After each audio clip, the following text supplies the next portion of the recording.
¿Cómo puede la biodiversidad urbana influir a un escenario de pandemia como que estamos viviendo ahora? Yo creo que es muy importante primero partir de cómo definimos las ciudades, el término de biodiversidad urbana, porque creo que no ha habido políticas muy claras para la biodiversidad en las ciudades. Nos pensamos mucho a veces en términos de nuestra relación con los lugares más rurales o más silvestres, pero no pensamos mucho en nuestros espacios verdes como espacios para la biodiversidad. De hecho, durante mucho tiempo la infraestructura de las ciudades se pensaba más de manera paisajística, de adorno, más que en función de los servicios ecosistémicos o la función que podía cumplir en términos de biodiversidad. Y poco a poco ciudades como Bogotá hemos ido repensando esa función biodiversa, incluyendo a la ciudad, no ya como una isla rodeada de ruralidad, sino realmente como un espacio que puede tener su propia infraestructura para favorecer la biodiversidad. En Bogotá nosotros usamos un concepto que no es tan masivo, que es el de estructura ecológica principal, como la base sobre la cual se construyen los servicios ecosistémicos de la ciudad. Y ahora que estamos tratando de darle una evolución a la noción de estructura ecológica principal, no solamente pensando en agua y aire, sino también pensando en conectividad para la biodiversidad y pensando, por ejemplo, en las intervenciones de arbolado urbano, no solamente como una forma de adornar o de tener espacio verde, sino de mejorar las posibilidades de diversidad, por ejemplo, de avifauna. Estamos ahorita trabajando con Audubon en la posibilidad de que Bogotá sea la primera ciudad amistosa con los pájaros por fuera de Estados Unidos, precisamente por la cantidad de aves que tenemos y que el aviturismo puede ser también un atractivo económico para la ciudad. Entonces, lo primero es decir que yo creo que sí hace falta que evolucione en política pública, porque en la academia ya ha evolucionado, que evolucione el concepto para tener una noción propia y no solamente una responsabilidad de lo que tenemos con las zonas rurales. En medio de la pandemia, yo creo que esto es muy importante en varios de los sentidos que tú has dicho. Uno es, yo creo que hay opciones de reactivación económica en tratar de enriquecer nuestra infraestructura verde para que sea en efecto más biodiversa. Creo que para nadie es un secreto que la recuperación económica, pues en Latinoamérica, pero como la estamos viendo en todo el mundo, parte del empleo estatal en gran medida, de la posibilidad de que sea el Estado quien le ponga esos cables de inicio al motor de la economía.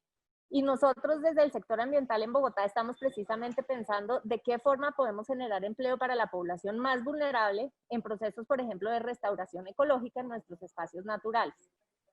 Entonces, ese es uno, digamos, la posibilidad de que la biodiversidad genere empleo, no solamente en el corto plazo en las intervenciones, digamos, de restauración, de reforestación, sino también de pensarnos una economía que sepa depender mejor de su biodiversidad a mediano plazo. Como por ejemplo pensando en que no sea solo el lugar que cambian de avión los avituristas, los muchos avituristas que vienen a Colombia, siendo Colombia en el que más variedad de aves hay en el mundo, sino que se queden y visiten los parques como lugares de especial atractivo para el aviturismo, por ejemplo.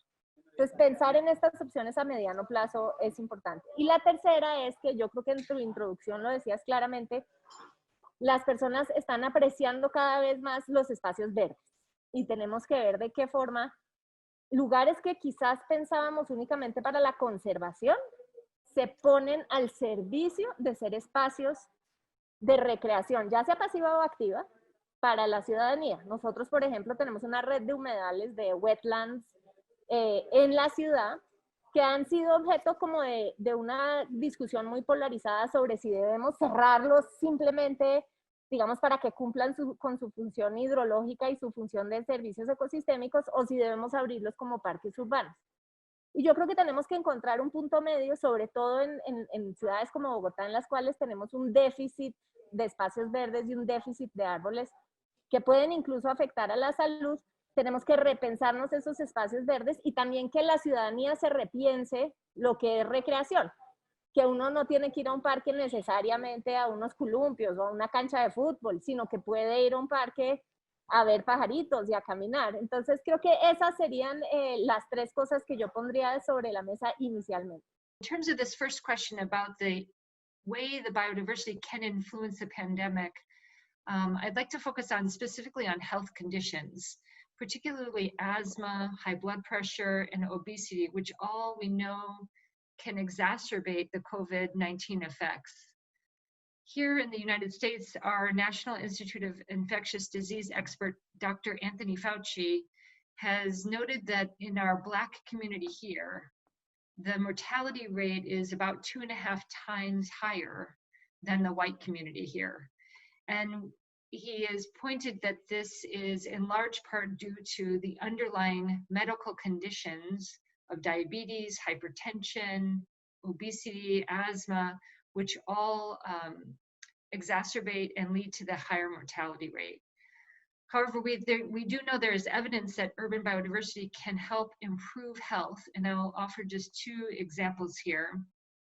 So underlying health conditions from obesity, like cardiovascular health, of blood pressure problems, coronary heart disease, and diabetes, are partly due, we know, to inactivity. And that inactivity can be from a lack of access to nature, of having a safe place to walk, run, bike, play sports. And without that, we have a more sedentary life, and then we have these problems of obesity and the related health conditions.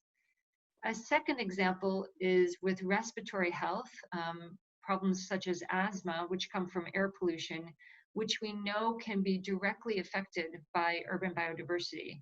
So we have very strong evidence that trees can help reduce air pollution by removing particulate matter on their leaf area surface, and they also can reduce air temperatures. Both of these are contributing to smog, and both then are directly affecting human health. So for us to be more resilient in future, whether to pandemics or to climate change, we need to be able to improve these underlying health conditions that do have a direct relationship to nature.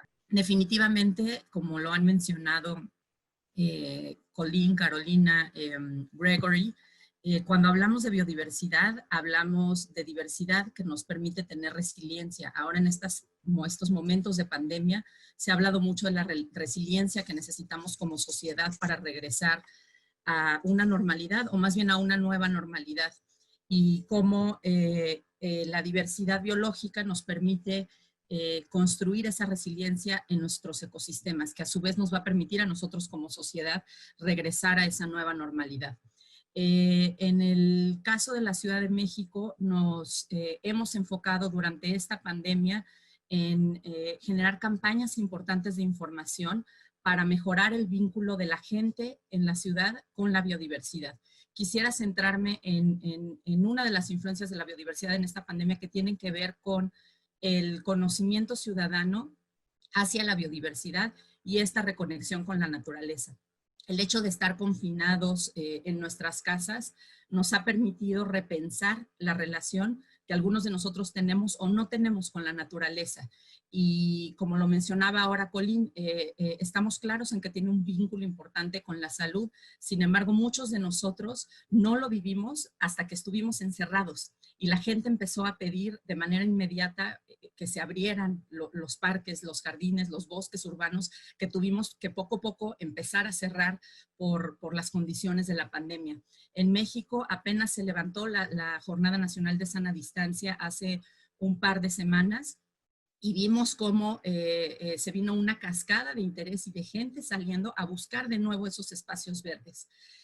Durante la pandemia quisiera poner 2 ejemplos de cómo tratamos durante este encierro que tuvimos dentro de espacios físicos artificiales, cómo tratamos de conectar a la gente con la naturaleza. Uno de ellos es una iniciativa que en conjunto con la Comisión para el Uso y Conocimiento de la Biodiversidad a nivel nacional en México, lanzamos un proyecto específico de ciencia ciudadana a través de una plataforma que se llama Naturalista, que es coordinada por esta comisión, que es la CONABIO, por National Geographic y la California Academy of Science, en donde los naturalistas, como se le llaman los participantes, son observadores, son ciudadanos comunes y corrientes que pueden capturar fotos y a través de la plataforma lo suben, registran sus observaciones, lo comparten con otros naturalistas y después se da una discusión y se dialoga con expertos y aficionados para poder identificar especies. En la población que es predominantemente urbana dentro de la Ciudad de México, parecería que pues no hay esa conexión y no hay ese interés. Sin embargo, tuvimos más de 1,500 registros y 488 especies identificadas, como el colibrí pico ancho, como el tordo ojos rojos, entre otros. Fue una experiencia muy interesante porque la gente lo hizo desde sus casas y mucha gente en las zonas predominantemente urbanas de la ciudad no tienen jardines o no podían salir al camellón, a la avenida, al parque y lo hacían desde los balcones de sus casas. Esta fue una iniciativa que lanzamos durante la cuarentena y que resultó, nos parece, en una oportunidad de la gente para conectar con la biodiversidad de la ciudad y conocerla mejor. Y una más que quisiera compartirles es la publicación que hicimos de una guía rápida, muy sencilla, para que la gente pudiera establecer un huerto urbano sin salir de su casa. Resaltando pues la facilidad que puede haber en utilizar las semillas que ya tienen en sus cocinas, resaltar también, por ejemplo, que no se necesitan espacios grandes y que lo pueden hacer desde su balcón y tratamos de hacer esto también para acercar a gente que no tiene, como lo mencionaba, espacios grandes, jardines, y nos encontramos también con una respuesta interesante de la población en donde nos mandaban sus fotos y nos compartían sus experiencias de sus huertos en pedacitos realmente reducidos, que además les permitió también complementar parte de su alimentación durante estos días de encierro. La biodiversidad urbana en realidad la tenemos que entender como un termómetro de la sanidad que tienen las ciudades. Si nosotros tenemos ciudades enfermas, lo que vamos a tener es poca biodiversidad, tanto de flora como de fauna. Y una cosa que nos ha demostrado esta pandemia, que ataca no solamente a la región latinoamericana, sino a todo el mundo, es que muchas de nuestras ciudades no son resilientes y no tienen la capacidad de defenderse a sí mismas, ¿no? Y eso está vinculado a la pérdida de biodiversidad en general de nuestro planeta. Hay estudios que indican que más o menos el 75% de las enfermedades infectocontagiosas que tenemos hoy y que pueden generar devastaciones como las que vivimos, se han producido justamente porque se ha roto ese nodo o esa cadena que existía de control biológico entre las propias especies. Eso quiere decir que a veces nosotros eliminamos especies que son depredadoras o que consumen otro tipo de insectos o patógenos, ¿no? Que permiten que naturalmente se controlen este tipo de enfermedades. Y cuando rompemos esa cadena es que nos enfrentamos ante situaciones como las que hoy vivimos. Entonces ahí radica la importancia de la biodiversidad. Y cuando lo aterrizamos a las ciudades también, como les decía, son un gran monitor de cómo está nuestra calidad de aire, el agua, ¿no? Que son los elementos principales que tenemos en el día a día dentro de las urbes. Entonces, durante esta época de pandemia, por lo menos en el caso de Lima, ha servido mucho para que las personas tomen conciencia de lo contaminada que estaba nuestra calidad de aire, ¿no? En Lima, el parque automotor y la generación de residuos son los principales emisores de gases de efecto invernadero. Y por lo menos cuando el parque automotor se detuvo, tuvimos niveles de calidad de aire que no habíamos registrado hace decenas de años, ¿no? Y eso, evidentemente, a los pocos días permitió que tuviéramos pájaros, ¿no? En muchas aves en la ciudad, y la gente se empezaba a preguntar, oye, yo nunca he escuchado el canto de las aves en la ventana de mi casa. Y efectivamente eso lo encadenamos a actividades de educación ambiental, como por ejemplo el Global Big Day, ¿no? Que se hizo un concurso de hogar, también actividades de biohuerto y de enseñarle a las personas cómo pueden seguir atrayendo y renaturalizando la ciudad. Eso de parte de los ciudadanos y lo que se puede hacer en el cotidiano. Pero también estamos reforzando el valor que tienen los ecosistemas que tenemos dentro de la ciudad. Por lo menos en Lima, podría mencionarles rápidamente tres, ¿no? Tenemos un humedal, que es el humedal de Pantanos de Villa, que está en la zona sur de la ciudad, y que es un sitio Ramsar. Eso quiere decir que es un sitio donde de por sí ya tenemos migraciones, por ejemplo, de las gaviotas de Franklin durante el verano, ¿no? También tenemos, hace poco hemos conservado, bueno, hemos puesto en una situación de conservación las lomas costeras de Lima, que son una pequeña cadena montañosa que tiene una particularidad y es que solamente se pone verde de junio a septiembre y durante el resto del año es desértica como la ciudad.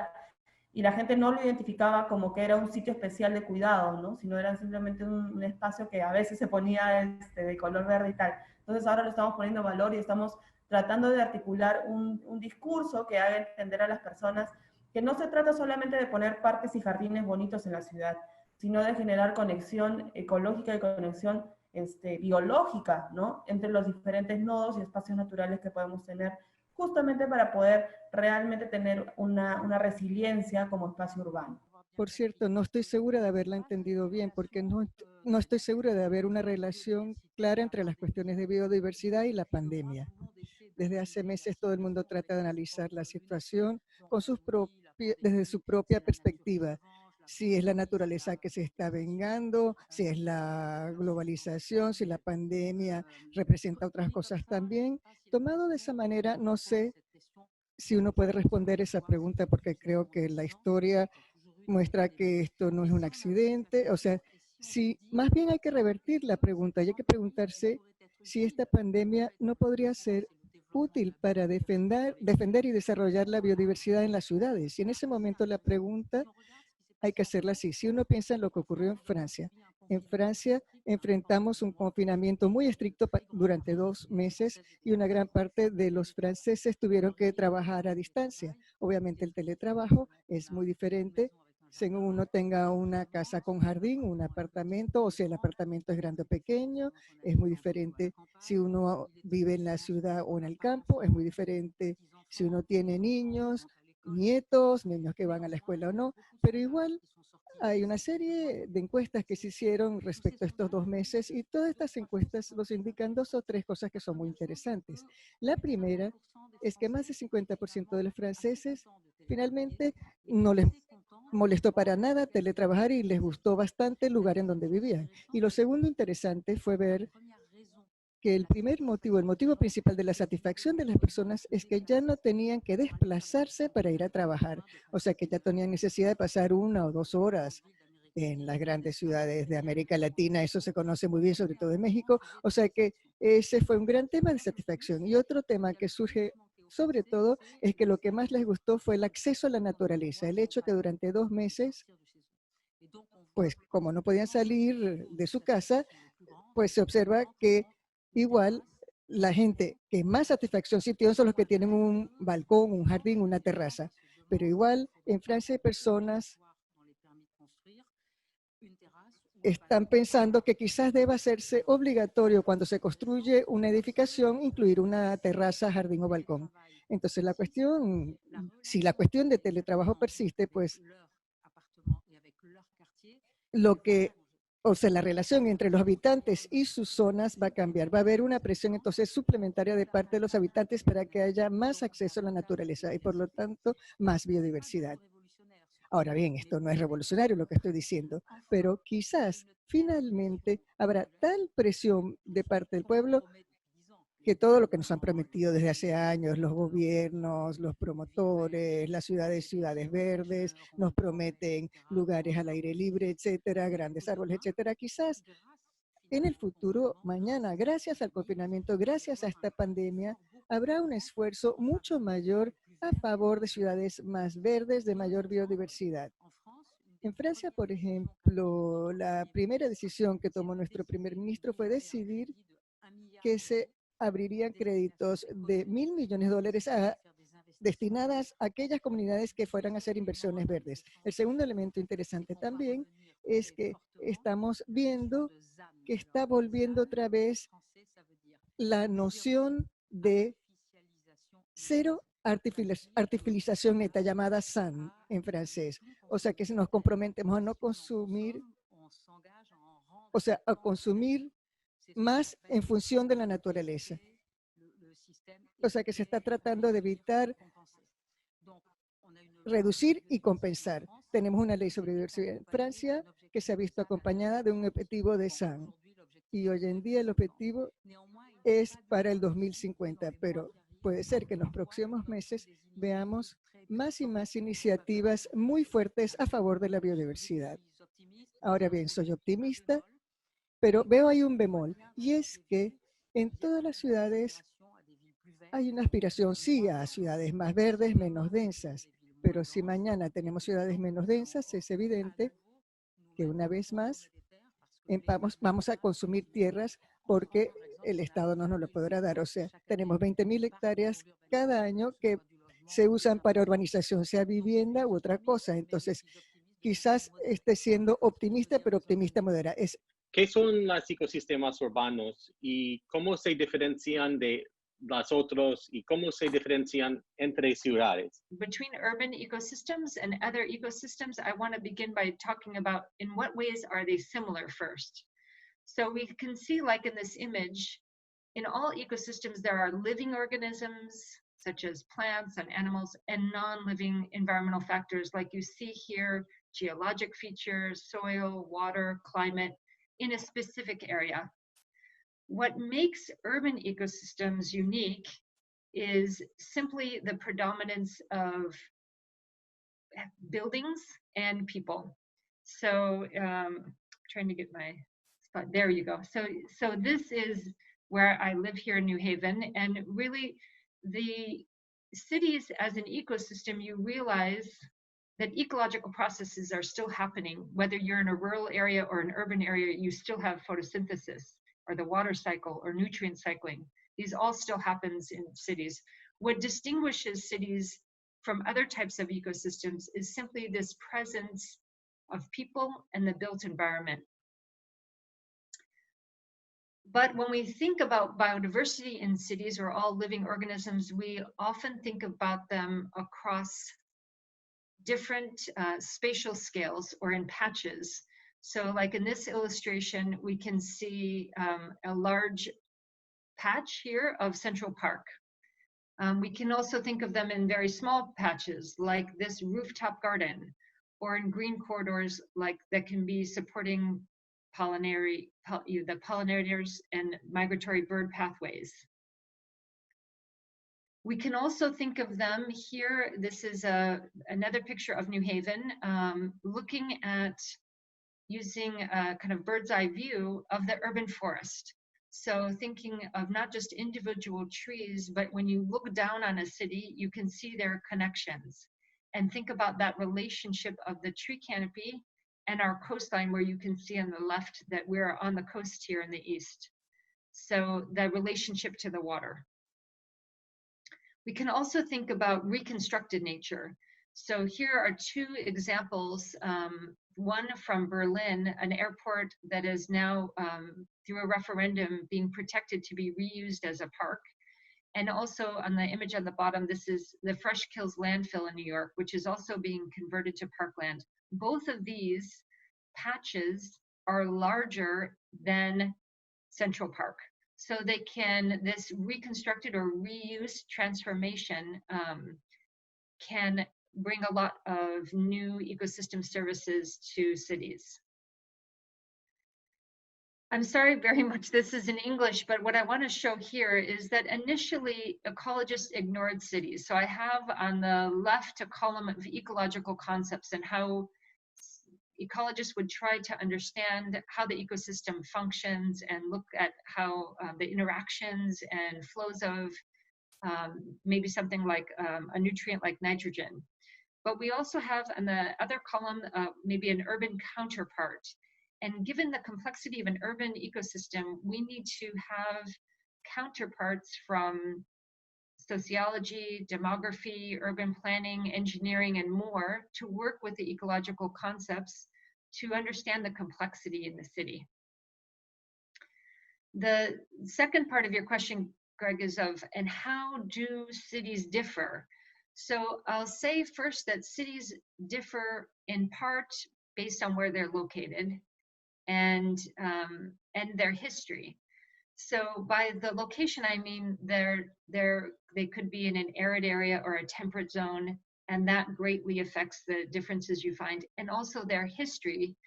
So for example, in the United States, in Baltimore and Phoenix, you have two very different climates, but you also have two very different histories. So Baltimore is an older industrial city with a legacy, that history that's still present today of the alterations that have been made in the city. And it's also a city with declining population because that industry has died and people are moving out of the city. Or in Phoenix, which is in an arid area that is a newer city with a growing population. So those are one way we can look at the difference is by climate or by history. But we can also look, as you can see in this chart here, that we can think about how and this is a ranking system from Arcadis Sustainable Cities Index, but there's many ranking systems. The point is simply with this one in particular is looking at they're ranked based on social, ecological, and economic. And I think, even with this pandemic, we see very clearly the relationship of health to economic, right? So in this particular index, I just want to point out that we should be thinking about resilience, and the resilience has to address that complexity of social, economic, and ecological. So I'll end with this last slide, and again, I apologize for the list in English, but basically I'd like to make the point simply with tree canopy as one example of biodiversity and ecosystem services. Whether we're thinking about a canopy, the entire canopy of all trees in a city or the forest in the city, or even just as you see on the right, a single tree, they are producing ecological services that we can now quantify. And for example, in this list, I've listed things like reducing stormwater runoff, or improving air quality, or reducing heat from an urban heat island, or carbon sequestration. All of these types of services, we can model and calculate not only the pounds of particulate matter captured on the leaf area surface, or the volume of stormwater capture, a volume of water intercepted in the canopy of a tree, but we can not only come up with those volumes or those pounds of particulate matter, but also the economic value of them. So I'll just point out one tool that can be freely used, if you can find on the internet, called iTree, like iPhone. So iTree is something produced by our US Forest Service, and cities can utilize this tool to evaluate how much ecosystem services their tree canopy is offering in their city. And you have to know what trees you have. You have to put some data into this model. You have to know the species and the location and their size. But you can run this analysis. And in the US, this type of research and data has driven a lot of policy for massive tree planting campaigns. So the Million Tree campaigns that we have had in New York and Los Angeles and other big cities, those investments were made because city managers and mayors could see the economic value of those ecosystem services, and it gave a justification for the investment. ¿Por qué convertir los parques públicos en ecosistemas naturales urbanos? ¿Cuáles son las ventajas para la ciudad de abordar estos bienes públicos con un enfoque de biodiversidad? La Ciudad de México, cuando empezamos a planear lo que haríamos como gobierno, somos un gobierno que tenemos 1 año y medio, llegamos en diciembre de 2018, una de las estrategias principales que pusimos en el centro del plan de desarrollo de la ciudad fue el cambiar la relación de los habitantes de la ciudad con la naturaleza, y la biodiversidad, por supuesto, está en el centro. Uno de los programas que nos han ayudado a avanzar esta estrategia hacia adelante ha sido un plan bastante ambicioso para revegetar la ciudad. Les voy a compartir también mi pantalla para ilustrar con algunas imágenes y mapas lo que estamos haciendo. Y el enfoque de esto ha sido siempre buscar cumplir el derecho a un medio ambiente sano que está en nuestra nueva Constitución. La Ciudad de México dejó de ser una ciudad, un distrito federal hace unos años a partir del nuevo marco constitucional que define a la ciudad más bien como una entidad federativa, y nuestra alcaldesa ahora tiene rango de gobernadora y tenemos un marco constitucional basado en derechos. Y uno de los derechos que se establecen en la Constitución ahora de la Ciudad de México es el derecho a un medio ambiente sano. Se pone al mismo nivel de derechos como el derecho a la seguridad, el derecho a la salud, etcétera. Bueno, este es un mapa de la Ciudad de México. La Ciudad de México es una de las ciudades más grandes de Latinoamérica. Vivimos 8 millones de personas en ese mapa delimitado que ven allí, pero en la zona metropolitana son alrededor de 20 millones de personas las cuales se mueven, y en realidad la Ciudad de México tiene una población flotante, pero más o menos permanente, porque la gente que entra a trabajar está alrededor de 12 horas dentro de la ciudad, de 15 millones de personas más o menos. Eso es alrededor del 10% de toda la población de México como país. Aquí en este mapa pueden ver cómo la Ciudad de México, y esto es algo que pocas personas saben, el 60% de nuestro territorio al sur de la ciudad, que es esta parte, digamos, más gruesa que tiene la Ciudad de México, es como una pera el territorio. Este 60% del territorio son ecosistemas naturales. Y tenemos una transición de zonas rurales que después se conectan con la parte urbana a través de avenidas, camellones, parques, jardines, bosques urbanos, áreas de valor ambiental, áreas naturales protegidas. Este mapa que ven aquí es la red del sistema natural que estamos buscando a través de nuestras políticas revegetar y mejorar y conectarlo de mejor manera para cambiarle la cara a la ciudad y no tener dos caras de la ciudad, la ciudad urbana y la ciudad natural, que es como históricamente se ha concebido esta ciudad. Iniciamos desde junio del año pasado hasta noviembre de 2020 un reto para plantar 10 millones de plantas, y aquí enfatizo en lo que definimos desde un principio, que no era plantar 10 millones de árboles, sino árboles, plantas, arbustos, para también invitar a la población a entender la función de estos otros capas en un espacio natural que ayudan también a otros servicios ecosistémicos y ayudan a los árboles a llevar a cabo mejor su función. Y esto es importante porque normalmente la población urbana, su relación con este tipo de programas, cuando se habla de reforestar, revegetar, piensan automáticamente en árboles, ¿no? ¿Y cuántos árboles vamos a ver? ¿Cuántos árboles nuevos en la ciudad? Y esto ha sido un esfuerzo tremendo que hemos hecho, para lo cual tuvimos que reconvertir por completo los sitios en donde se está produciendo la planta para llegar a esos 10 millones el año pasado, y cada año vamos a estar impulsando esta meta. El gobierno de la ciudad cuenta con 3 viveros, la Secretaría del Medio Ambiente, y uno de los retos, por ejemplo, al que nos enfrentamos es que históricamente estos viveros han producido plantas que no son nativas, y parte de nuestra estrategia es que si vamos a revegetar con este nivel de intensidad, vamos a darle prioridad, por supuesto, a las especies que son nativas de nuestra ciudad. Y ha sido un reto enorme porque no hay la producción. Y aquí me lleva a enfatizar un punto sobre el repensar la estética de las naturaciones o las revegetaciones en las ciudades en particular, porque tenemos una tendencia los urbanitas a querer ver jardines preciosos con plantas que son exóticas y no necesariamente jardines silvestres. Y eso es algo también que hemos visto que es un reto enorme, el poder acercar a la población a otro tipo de estética que no sea tan artificial, aunque estemos hablando de plantas, flores y jardines, sino más natural, más silvestre. Esos son algunos ejemplos de las especies que hemos estado introduciendo en esta naturación, enfatizando, como decía, las especies endémicas propias de la Ciudad de México. Tenemos un área importantísima de humedales, como muchos de ustedes sabrán. La Ciudad de México en la época prehispánica era un lago, fue una ciudad que se construyó sobre un lago. Tenemos una importante presencia de humedales.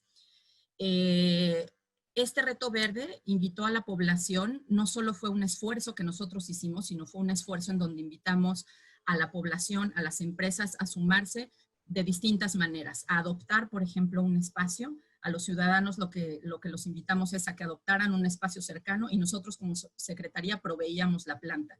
con la condición de que ese espacio fuera un espacio adoptado por la comunidad y se garantizara el mantenimiento del espacio. Con las empresas, el papel que buscamos que jugaran, y se sumaron muchas también, fue para donar parte del material, los espacios también o el mantenimiento. Esos son parte de las campañas que hicimos. Esto que comento, esta revegetación fue predominantemente en áreas urbanas. Ahora tenemos otras zonas en la ciudad que son las áreas naturales protegidas, que tienen otra categoría de conservación, y estas áreas naturales protegidas lo que hemos hecho es lo que le llamamos una rehabilitación socioambiental, es decir, generar infraestructura básica para que la gente pueda disfrutar de estas áreas. Muchas de estas áreas tradicionalmente han estado cerradas a la población y se asocian con espacios en donde se cometen actos delictivos o hay inseguridad y la gente no se siente segura para ir a caminar. Entonces, cuando hablamos de esta rehabilitación socioambiental en estos macizos más grandes de naturaleza que está mejor conservada, hemos hecho obras que permiten el acceso a la gente, poner iluminación, etcétera. Hay 20 áreas naturales protegidas en la Ciudad de México. El año pasado intervinimos 4 de estas áreas naturales protegidas con arquitectura y infraestructura adecuadas para los espacios, que no fueran invasivas para este tipo de territorios que tienen mucho más naturaleza que avenidas, parques o jardines que son mucho más urbanas. Este es otro ejemplo de otra área natural protegida que intervenimos, que está en la zona de humedales de las Chinampas, que son únicas en el mundo, en la Ciudad de México, de 165 hectáreas.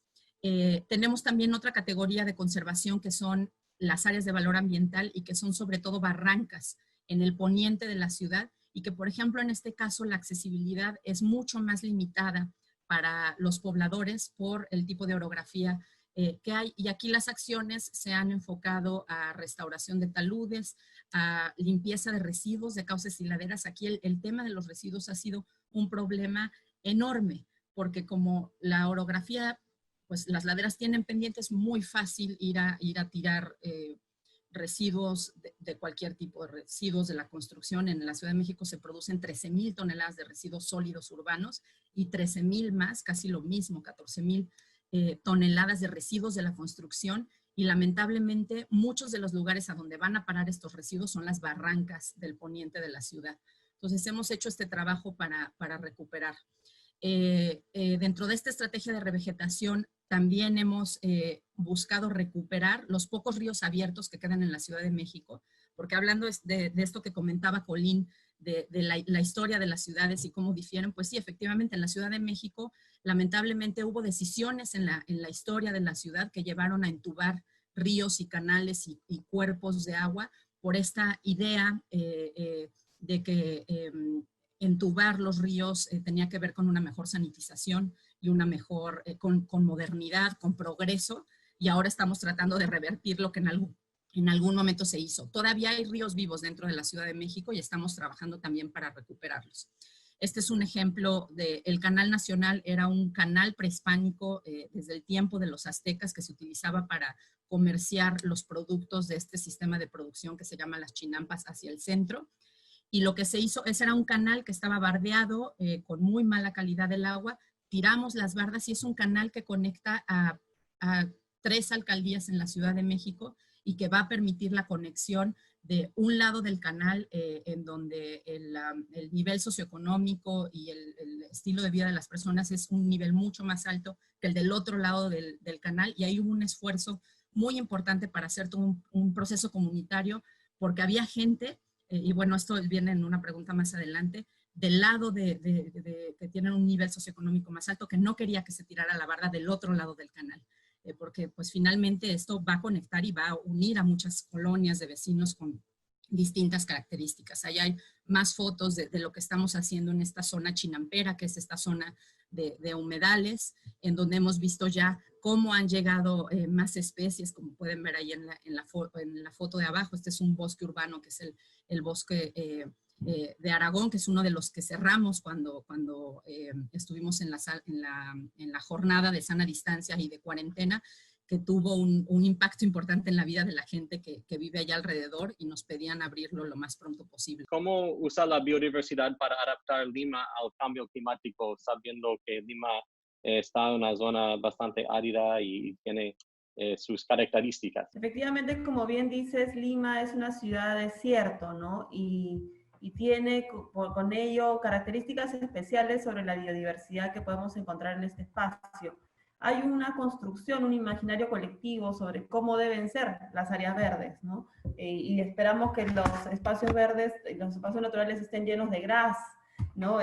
Llenos de flores y de mariposas monarca, cuando en realidad no necesariamente son especies o fauna nativa. Incluso el gras, en el caso de Lima, tiende a ser pernicioso por la cantidad de agua que requiere para su mantenimiento.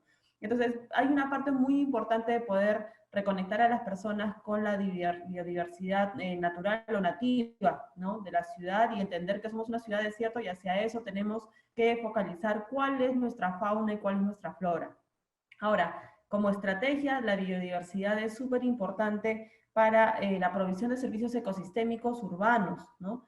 Y ahí, mientras más biodiversidad tenemos, más servicios ecosistémicos vamos a tener. Entonces, es muy importante que seamos conscientes de ello, y que más va a ser mejor, pero también escoger de qué va a ser ese adicional, ¿no? Yo quería rápidamente comentarles, pues, que efectivamente nosotros hemos tratado de enfocar durante la gestión del alcalde Jorge Muñoz la recuperación de los ecosistemas grandes que tiene Lima, ¿no? Y cuando me refiero a ecosistemas grandes e importantes, estoy hablando de nodos que nos van a permitir tener luego conectividad biológica, ¿no? Lo que les comentaba hace un momento. Uno de los esfuerzos que hemos hecho es finalmente poder poner en protección 5 lomas de las 17 que se tienen bajo un sistema de áreas de conservación regional.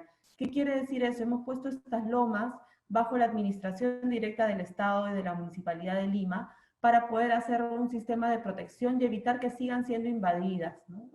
Las ciudades latinoamericanas tienen esta característica de que a partir de la invasión de terrenos se van posicionando nuevas comunidades, y estas comunidades están empujando cada vez más hacia atrás o en retroceso las áreas naturales, ¿no? Entonces, son estas 5 espacios grandes, son más de 5.000 hectáreas, me parece, que conservan estas 5 ACR, y que tienen esta particularidad, que enverdecen durante la época de junio a septiembre, que aquí es invierno, ¿no? Y son el hábitat natural y único espacio donde crece la flor de Mancaes. Entonces, aquí tenemos una parte importante de un servicio ecosistémico de carácter cultural e histórico para la ciudad de Lima, que no solamente va a poder reforzar la identidad, sino que también está engranado con la protección de esta flora endémica y particular de la ciudad, ¿no? Entonces, esta lucha por conservar las áreas de conservación regional de Lima, de Lomas de Lima, también nos está permitiendo aterrizar a las personas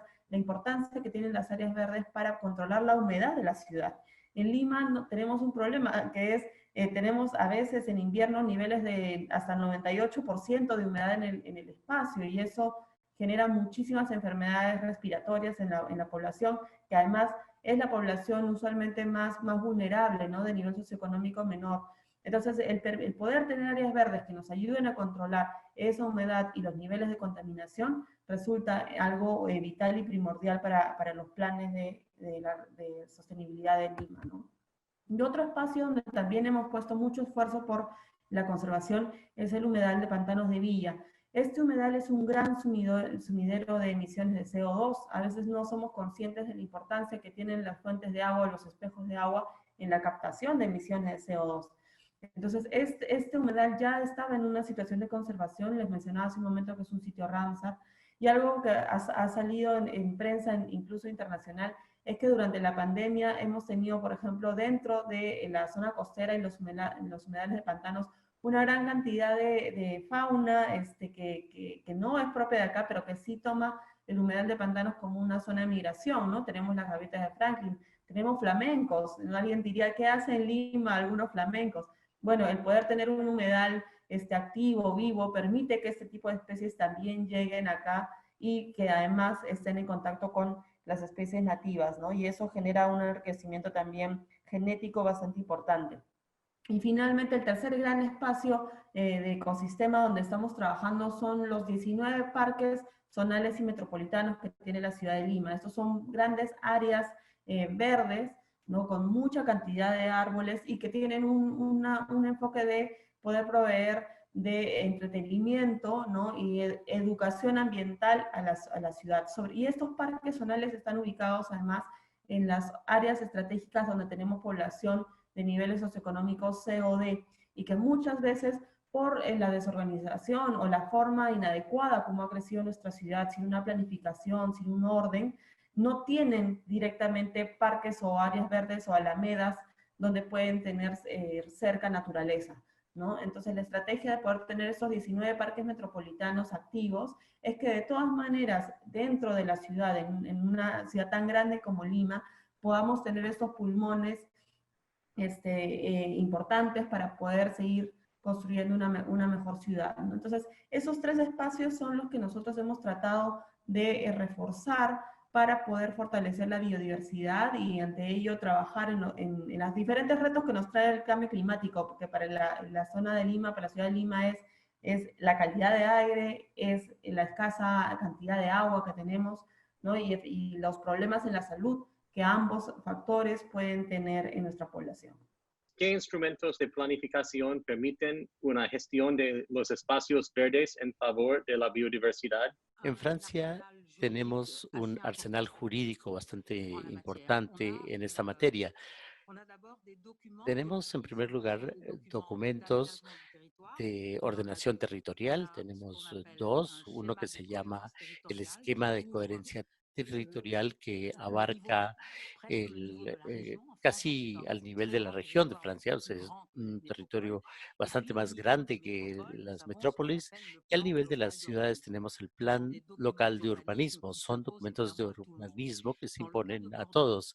En el caso de Bordeaux, la ciudad de Bordeaux tiene 51.000 hectáreas. Nuestro documento de urbanismo dice que el 50% del territorio no se puede construir en él.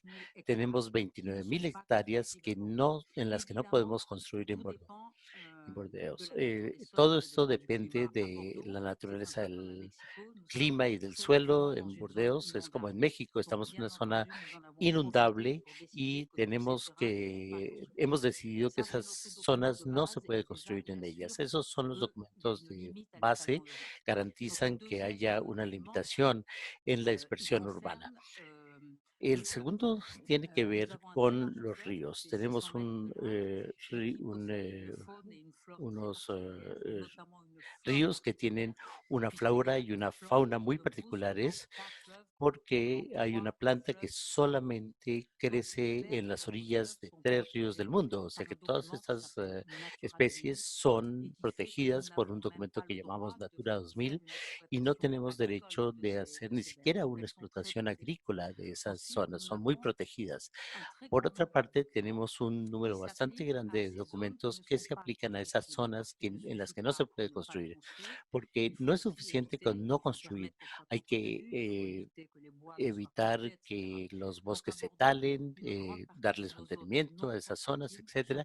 Todas estas zonas no construibles en Burdeos ven abarcadas por estos documentos, o sea que son documentos que dicen que hay que proteger la flora y la fauna. Y otra herramienta es que cada vez que un promotor pide una licencia de construcción, ese permiso de construcción tiene que venir acompañado por un anexo sobre el paisaje, o sea que no se puede construir un inmueble si no hay un plan de lo que va a sembrarse, los espacios naturales que se van a dejar en los alrededores de su inmueble. Esa es la parte más complicada porque muchas veces los promotores quieren sembrar, digamos, 2 o 3 árboles, pero de especies muy costosas, y muchas veces negamos el permiso de construcción si estimamos que el trabajo que se propone en cuanto al paisaje y la biodiversidad son insuficientes. Eso en términos generales son nuestras herramientas jurídicas, pero eso no es suficiente, no sirve de nada tener documentos, en mi concepto, si no tenemos una voluntad política detrás de ellos. Y para mí la voluntad política es fundamental. Tiene que venir acompañada de un proyecto de biodiversidad. En Burdeos tenemos desde hace 25 años un proyecto urbano que tiene tres aristas. La primera consiste en corregir un desequilibrio territorial entre el extremo izquierdo y el extremo derecho de la ciudad, una más pobre que la otra. Entonces hemos decidido implantar grandes establecimientos universitarios y de salud, sobre todo en la estructuración del territorio, en el ordenamiento territorial. Tenemos que dejar algunos bosques y al estructurar el territorio, es un territorio de 600 hectáreas, hemos decidido poner mucha atención en el paisaje, hemos decidido dejar una alameda y reutilizar todas las infraestructuras, sobre todo las ferroviarias, porque teníamos una estación de tren y recuperamos progresivamente esas zonas, las volvemos corredores de biodiversidad, como un proyecto que se hizo en Nueva York. Tenemos unos 15 o 20 kilómetros de red ferroviaria que ya quitamos y hemos construido un corredor de biodiversidad allí. El segundo eje es crear un, un nuevo arco de desarrollo de la ciudad que va de norte a sur y nosotros queremos con esto crear un nuevo corredor para el desarrollo de la ciudad y con la ayuda de paisajistas importantes. eh, las dos orillas del río tratamos de integrarlas. Creamos en el centro de Burdeos un espacio natural con 300 hectáreas, 200 hectáreas de agua, es el río que fluye por medio de la ciudad, y 100 hectáreas de parques de lado y lado del río. Entonces, la naturaleza se atrae hacia esas orillas del río y eso contribuye a la biodiversidad. El tercer eje tiene que ver con rehabilitar todos los tipos de patrimonio que tenemos, incluidos los espacios verdes. Eh, eh, 1.600 hectáreas son patrimonio natural de la humanidad, en nuestro caso, y observamos que como somos una zona patrimonial y cuando hay algún accidente natural, desaparecen los patrimonios, las parcelas, pero lo que nunca desaparece son los trazados urbanos. Entonces reverdecimos esos trazados urbanos en Burdeos y vimos que se pueden hacer sobre los antiguos ríos canalizados. Eso para preservar el patrimonio histórico, el patrimonio geográfico y nuestra red hidrográfica es nuestro patrimonio en realidad. Entonces, todo el desarrollo lo basamos en eso, en función de reabrirlo con una serie de arroyos canalizados que estamos aprovechando. Lo que hay de original el proyecto de Burdeos es que hemos podido encontrar una historia que se interesen los habitantes, pero esa historia se comprende bien si se apoya en una memoria colectiva. Es decir, Burdeos era un gran puerto, eso forma parte de nuestro pasado y es algo que explica que logramos cambiar, que hayamos logrado cambiar tan rápidamente en nuestra ordenación territorial. Ahora, en cuanto a los espacios verdes, primero elaboramos una tarjeta de identidad para los 46.000 especies de árboles de Burdeos. Tenemos servicios de espacio verde en ese sentido y también reducimos a, el, a la eh, al mantenimiento de los árboles con químicos y lo hacemos únicamente con medios naturales. Tenemos entonces esa red que nos permite conservar el agua y todos los años creamos hectáreas adicionales de espacio verde, que es difícil porque hay que encontrar los medios para hacerlo y en los apartamentos y en los barrios sensibles, donde no hay mucho acceso a la naturaleza, hemos desarrollado jardines compartidos, familiares, parcelas, donde se pueden dar cita a los habitantes para cultivar conjuntamente.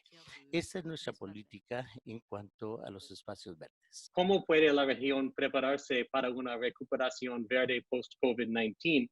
I would say that in terms of responding to the kind of post-recovery, how we can make it more equitable is not only to think about where we invest in improving biodiversity and improving the ecosystem services that can protect our more vulnerable parts of our society that we have failed, I can say, in the US to do. If you've seen ever images of Hurricane Katrina with many African Americans sitting on their rooftops, or there was a terrible heat wave in Chicago where in 1995, about 750 people died in a week, and it was predominantly people of color in low-income neighborhoods where there was very low tree cover and higher temperatures, and also because they were poor, they didn't have access to air conditioning. So when I think of how we can recover, I think it's not only where we invest in the planting and the biodiversity, it's who gets the jobs to do that work.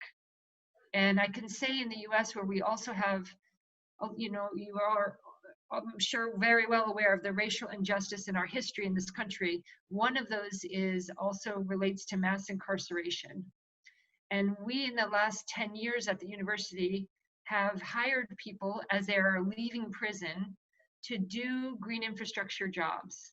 So building bioswales for stormwater runoff or planting trees, and having the Yale students be mentors in teaching about the environment. And most of this field work is does not require higher education. It's very trainable skills.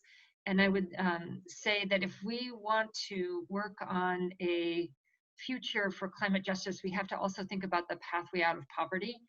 And otherwise, we'll continue to have the social unrest that we see today in our country. So, or really to have a more equitable world, in general, we have to think about vulnerable populations, not just investing in the biodiversity, but in the people. Nos hemos dado cuenta en la Ciudad de México que no solo la accesibilidad tiene que ver con este índice de metros cuadrados de áreas verdes por habitante, que por supuesto es un indicador. La Ciudad de México tenemos alcaldías, son 16 alcaldías en donde este índice llega solo a 3 metros cuadrados por habitante, en comparación con zonas más ricas de la ciudad, donde llega hasta 30 metros cuadrados por habitante. Es una desigualdad tremenda. Tenemos prácticamente 2 ciudades en la Ciudad de México, una rica y una pobre. Nos hemos dado cuenta que, por supuesto, esto es importante, pero tenemos el problema de que en las zonas en donde hay muy pocos metros cuadrados por habitante son zonas en las que ya no hay más espacio, porque está, por un lado, atomizada la propiedad de la tierra, no hay simplemente más espacio para abrir áreas verdes, porque la ciudad ha ido creciendo, sobre todo en esas áreas, sin planeación. Entonces, ahí lo que hemos estado fortaleciendo es, por un lado, un eje de identificar las vialidades y los medios de transporte que hay para poder llegar a otras partes de la ciudad que sean lo suficientemente cercanas para que sí estemos hablando de que se cumple ese derecho de la gente de estas zonas para poder ir a otras áreas verdes.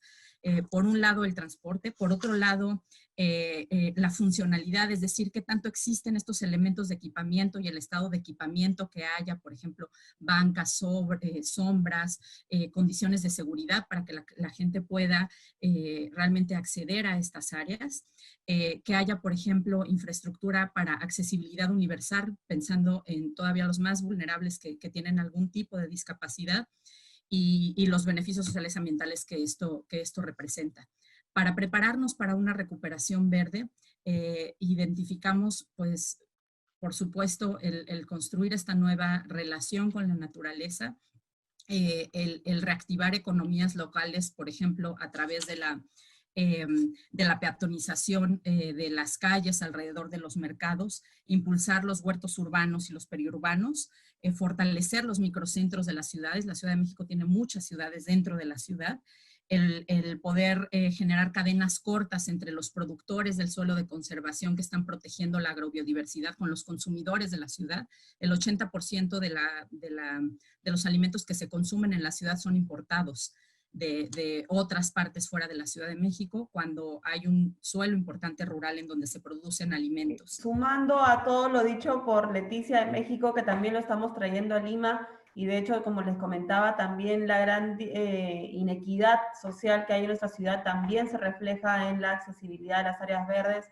Una estrategia que hemos cogido con el equipo de educación ambiental es empezar a romper mitos, porque tenemos que romper el mito de que solamente las personas de nivel socioeconómico A, B tienen áreas verdes cerca de sus casas o pueden tener áreas verdes privadas.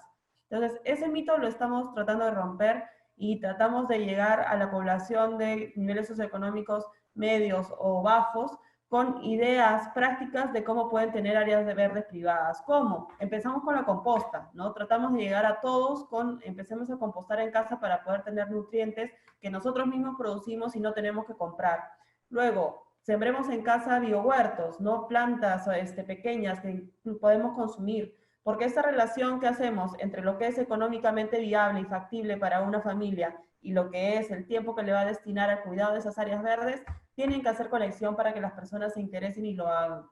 Y lo tercero que estamos haciendo es enseñarles de que no necesitamos comprar casi nada, o sea, ni la maceta, ni la tierra. Les enseñamos a reconstruir, por ejemplo, a partir de la recuperación de las maderas, sus propios macetones a partir del upcycling, ¿no? Y hemos desarrollado esto en una escala incluso grande. Hay una zona histórica que se llama Monserrate, ¿no? Donde antes no había ni un árbol, ¿no? Estaban los carros estacionados en la calle, bloques de cemento. Limpiamos todo eso y de la mano de los vecinos hemos puesto unos macetones interesantes, un biohuerto bastante productivo, y ellos ahora lo cuidan. Entonces, donde no había espacio ni siquiera para poner un parque, hemos puesto área verde. Y eso a nivel de cuidado de los vecinos. Entonces, creemos realmente de que el post-COVID nos va a hacer también cambiar la idea de cómo funcionan los espacios públicos. Vamos a pasar de tener espacios públicos en los parques o en las grandes áreas a tener espacios públicos en las áreas comunes de las residenciales, de las quintas o de las zonas de habitabilidad.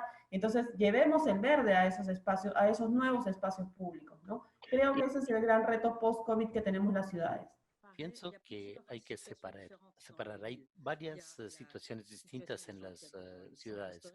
La gente que vive en el centro histórico y la situación de los que viven en en el área periurbana. Y entre esos hay ricos y pobres. Los que habitan en el centro histórico, sobre todo en las ciudades de América del Sur y también en Europa, son por lo regular gente pobre. Y esos viven asfixiados por la presión de los automóviles, tienen apartamentos pequeños y no tienen espacios verdes. Claro que se han creado parques grandes en el centro de las ciudades, pero esto es del último ciclo. Y eso no es bueno ni para la salud física ni psicológica. Y algo que se puede hacer para los que habitan en el centro histórico, primero se debe poder sembrar más. Es hay que crear facilidades técnicas para este propósito. Creo que esto ocurre en Estados Unidos y si se puede sembrar en las calles, entonces hay que evitar que haya automóviles en ese centro. Y también formas de circulación alternativa. Hay cierres durante el fin de semana, a veces se pueden cerrar las calles para los que no tengan acceso a un parque se puedan pasear. Y eso nos permite, si hay árboles, ir a la sombra también. Eso es un aspecto crítico también aquí en Francia. Se puede sembrar y se puede sembrar en los patios de los ministerios, de los grandes edificios viejos y se pueden abrir los fines de semana fuera de los horarios de trabajo y eso puede formar parte del centro histórico. En Burdeos hay que tumbar algunos edificios para hacer parques para los que habitan en el centro de la ciudad. Y también en la parte periurbana se pueden pensar en grandes jardines. Además, pero eso no sería posible en la parte pobre de la zona periurbana. Entonces, estoy convencida de que hay que desarrollar esos bienes compartidos y trabajar en ese aspecto. Y cuando se crean nuevos barrios, en ese momento hay que ser muy estrictos en este tema. Cuando hay un nuevo barrio, debe tenerse en cuenta el tema del transporte común, el tema de los parques, etcétera. Ahí hay que tomar esas decisiones y eso, sin embargo, no es suficiente porque para que la biodiversidad se desarrolle en las ciudades, todo el sector tiene que ser una especie de parque verde enorme con corredores de biodiversidad. Y eso para poder practicar el ciclismo o el jogging. Esto hay que pensarlo muy bien y muy en serio. Y además, para mí no hay diferencia entre el centro y la periferia de las ciudades en ese aspecto. La primera reflexión que todas hicieron es que por el COVID lo que nos dimos cuenta es que básicamente la gente, por estar encerrados en sus casas en varias condiciones, se dieron cuenta que el espacio verde, la naturaleza, todo eso eran cosas necesarias para nuestra brillo mental. Entonces, eso va a crear una nueva presión, esperamos, sobre las autoridades, sobre los inversionistas, para que de verdad el concepto de lo verde esté incluido en cada pensamiento que se hace acerca de la ciudad. Sobre el tema de la biodiversidad y del ecosistema, yo creo que una reflexión que de nuevo todas ustedes resaltaron es que es bien específico a cada ciudad. Depende de la historia de cada ciudad y depende de muchas cosas que no paran de cambiar, porque la ciudad siempre cambia. Y lo bueno que tiene los ecosistemas es que hay varias cosas que se pueden medir. Y creo que eso es una buena información para la ciudad porque les permite documentar sus inversiones y contar qué está pasando. Cada ciudad resaltó el valor del medio ambiente. México habló del valor del medio ambiente sano como un valor principal. Y todas ustedes resaltaron el tema de las herramientas para luchar contra las invasiones, pero también para cuidar la biodiversidad y para mejor conectar a la gente.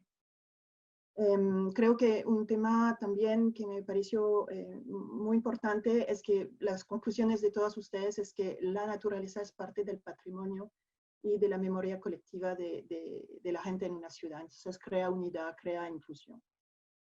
Pensando después el post-COVID, hablamos de lo verde, hablamos de la biodiversidad, pero creo que todas ustedes resaltaron que al final es la gente que pasa primero. Y que lo que se hace con la biodiversidad es para beneficiar a la gente. Ustedes todas resaltaron que hay que tomar en cuenta que existen varias condiciones de vida, existen varios niveles de ingresos y que las soluciones tienen que tomar en cuenta esas diferencias para que justamente se democratice el acceso a los espacios verdes. Creo que en un mundo cada vez más urbanizado, las soluciones a algunos de los principales problemas a los que se enfrentan todos los seres humanos, entre ellos al cambio climático y a la pérdida de biodiversidad, deben resolverse en las ciudades. Desde el BID y en este espacio de hoy de la red de ciudades buscamos apoyar a la región para mejorar sus capacidades de recuperación, adaptación y sostenibilidad, creando así ciudades más resilientes. Junto al Natural Capital Lab hemos trabajado en un toolkit de biodiversidades que estaremos lanzando próximamente para que los alcaldes y los tomadores de decisiones de las ciudades de América Latina y el Caribe prioricen la biodiversidad en sus agendas locales y así fomentar ciudades sostenibles y resilientes. Muchas gracias a todos por acompañarnos en esta mañana y hasta la próxima.